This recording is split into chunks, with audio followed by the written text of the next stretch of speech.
नमस्ते, मैं हूं सुरेश कुमार एकलवे और आप देख रहे हैं Hindustan news and tips. Erdogan सिर्फ घुटनों पर ही नहीं बल्कि फ्रांस अमेरिका के सामने नतमस्तक होने वाला है। खलीफा गिरी के मंसूबे पाले तुर्की राष्ट्रपति एर्दोगन की सारी हेकड़ी छू होती जा रही है। स्थिति यह है कि फ्रांस और अमेरिका से पंगा लेना उसे बहुत भारी पड़ने लगा है। तुर्की के आर्थिक और घरेलू हालात निरंतर बिगड़ते जा रहे हैं और यह निरंतर ही पाकिस्तान जैसी परिस्थितियां भी बन रही है। यानी एशिया में पाकिस्तान के बदतर हालात हो चुके हैं तो तुर्की यूरोप का पाकिस्तान बनने की तरफ बढ़ रहा है। तुर्की की इकोनॉमी पर सबसे करारी चोट पड़ी है। उसकी मुद्रा लीरा लगातार गोते लगाने में लगी हुई है। $1 के मूल्य की कीमत 8.52 लीरा पहुंच गई है, जिससे तुर्की में महंगाई का तूफान खड़ा हो गया है और खलीफा के देश में चीजों के दामों में जबरदस्त उछाल आ गया है। बुरी तरह से घबराए और गुस्साए राष्ट्रपति रेसिप तैयब एर्दोगन ने लीरा में रिकॉर्ड गिरावट और महंगाई दर के ऊंचाई पर बने रहने के बीच कल देश के केंद्रीय बैंक के प्रमुख को हटा दिया। तुर्की के आधिकारिक गजट में राष्ट्रपति के फैसले घोषणा कर दी गई है। इसके मुताबिक केंद्रीय बैंक के प्रमुख मुरत उशाल को हटा दिया गया है और उनके स्थान पर पूर्व वित्त मंत्री नासी उगबल को लाया गया है। गौरतलब है कि तुर्की की मुद्रा लीरा में अब तक 1/3 गिरावट आ चुकी है, जिससे देश में महंगाई दुगनी से ज्यादा हो चुकी है। इससे पहले कि यह जाने कि तुर्की में ऐसे विस्फोटक हालात क्यों बन रहे हैं, पहले यह देख लीजिए खलीफा के इस मुल्क में महंगाई कैसे रिकॉर्ड बना रही है और कैसे यहां पर आम जनता की हालत पाकिस्तानी आवाम की तरह होने लगी है। तुर्की में महंगाई दर 15% के करीब पहुंच चुकी है।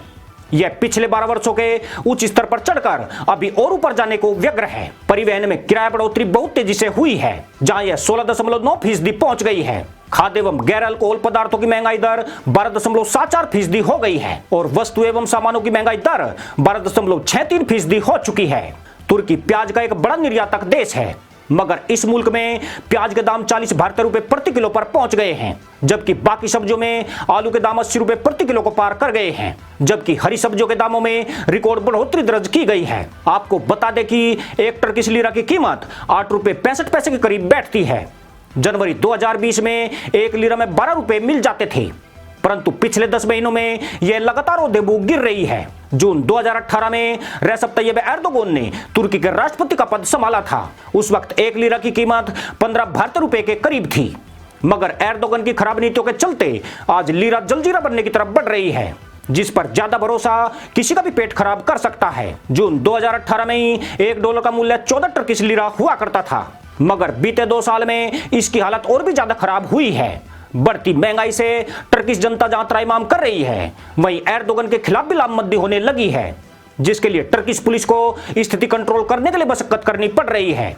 यह जनता की आवाज दबाने का एर्दोगन का तानाशाही रवैया है। खास बात यह है कि कोरोना महामारी के चलते आयात निर्यात का संतुलन भी पूरी तरह गड़बड़ा गया है, जिससे प्रशासन की समझ में नहीं आ रहा है कि देश में बिगड़ते हालातों को कैसे संभाला जाए। अजरबैजान आर्मेनिया युद्ध का भी तुर्की की अर्थव्यवस्था पर गंभीर असर पड़ा है। एर्दोगन धर्म और देश प्रेम की बातें लोगों का ध्यान असली मुद्दों से भटकाने के लिए भी कर रहे हैं। मुद्रा में रिकॉर्ड गिरावट से बेरोजगारी और महंगाई ने खलीफा की नींद उड़ा दी है। तुर्की में पहले भी इन्हीं मुद्दों पर विद्रोह हुआ था, जिसको एर्दोगन ने सेना के दम पर कुचल दिया था। ऐसे में वह इन मुद्दों के सारे लोगों का ध्यान दूसरे मुद्दों पर केंद्रित करने की कोशिश कर रहे हैं। तुर्की में आपातकाल जैसे हालात बनने के पीछे अमेरिका की पाबंदियां भी एक बड़ी वजह है। इसी सोमवार को अमेरिका द्वारा प्रतिबंध लगाने की चेतावनी के बाद तुर्की की मुद्रा लीरा रिकॉर्ड निचले स्तर पर आ गई। तुर्की अमेरिका की अगुवाई वाले सैन्य संगठन नाटो का हिस्सा है। उसने रूस से S-400 वायु रक्षा प्रणाली की खरीद की है, जिसके बाद अमेरिका ने तुर्की के ऊपर आर्थिक पाबंदियां लगाने की चेतावनी दी है। अमेरिका में जो बाइडेन के राष्ट्रपति चुने जाने से भी तुर्की दहशत में है। बाइडेन को तुर्की का घोर विरोधी माना जाता है।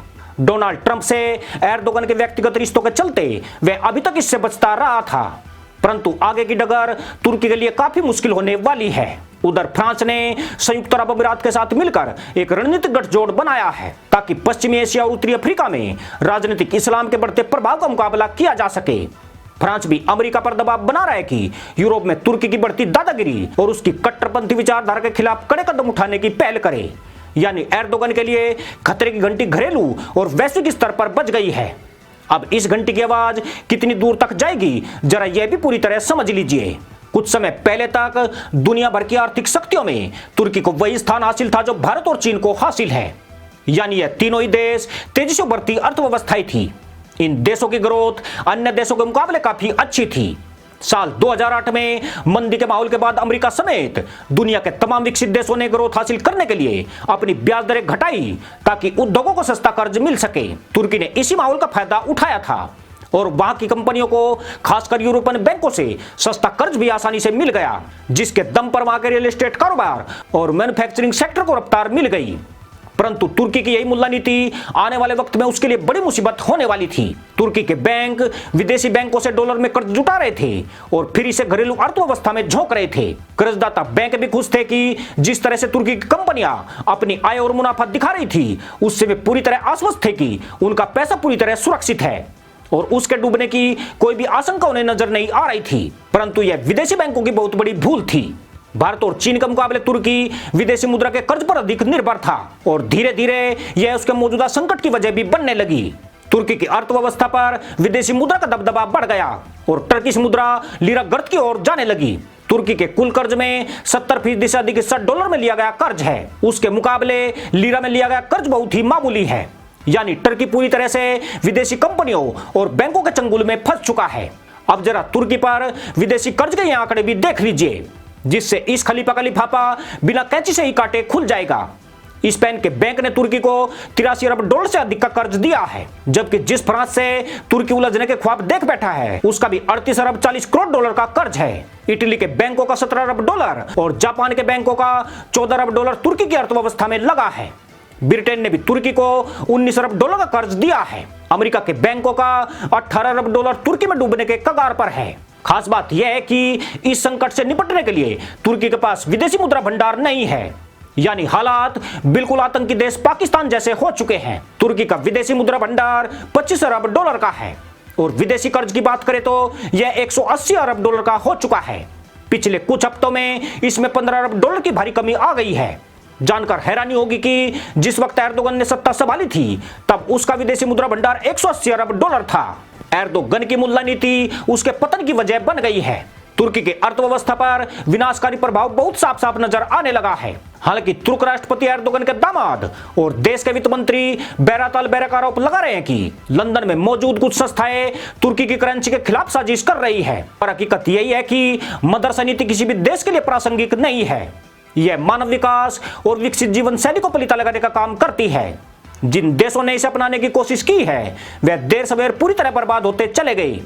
इसका जीवित उदाहरण केवल पाकिस्तान ही नहीं बल्कि तुर्की भी बनने वाला है, जिसे कुछ दिन बाद तहमद लपेटकर एल्यूमिनियम के कटोरे में भीख मांगते हुए देखा जा सकेगा। इसी के साथ अनुमति दोस्तों, जय जवान जय किसान जय हिंद वंदे मातरम।